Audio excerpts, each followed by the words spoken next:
Bonsoir à tous, au sommaire de votre édition locale de France 3 Périgord. L'opération Job d'été organisée aujourd'hui en Périgord noir et notamment à la Maison de l'Emploi à Sarlat.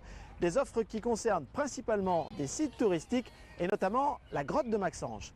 Alors je vais commencer par vous expliquer un petit peu comment va se dérouler notre visite. Et si c'était le meilleur job d'été?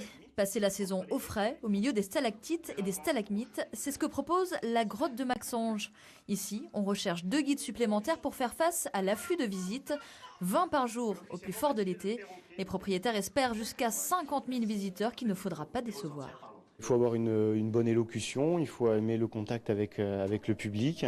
Bon après c'est pas, il y a des métiers qui sont plus compliqués, hein, c'est souvent les mêmes questions qui reviennent. Quand on connaît bien son sujet, il n'y a pas vraiment de problème.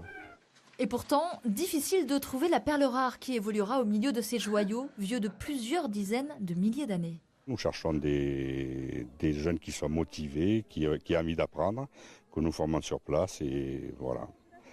Nous faisons quelques concessions. On est obligé parce que sinon, trouver quelqu'un qui connaît la géologie, qui sache parler anglais, qui habite à côté, c'est impossible à trouver. Pour trouver preneur, l'offre d'emploi de M. Caballero a rejoint la bourse des jobs d'été. 150 postes cherchent preneurs dans toute l'Aquitaine, dont 70 au cœur du Périgord. Parmi les postulants, des étudiants et même des lycéens. J'ai vu des postes à Castelnau et un ou deux postes à Sarlat qui m'intéresseraient. J'ai essayé de prendre des emplois qui sont à côté de chez moi. Que j'ai vu qu'à Castelnau, vu que j'habite pas près, donc ça va. Après, sinon, j'ai aussi un scooter, donc je peux me déplacer. 30% des offres seulement proposent un logement. Priorité donc aux locaux les plus motivés. Petit conseil d'une spécialiste.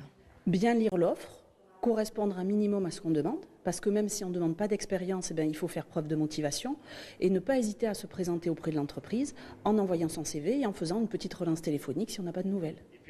Attention, c'est au mois d'avril que tout se joue. L'été, c'est maintenant ou presque.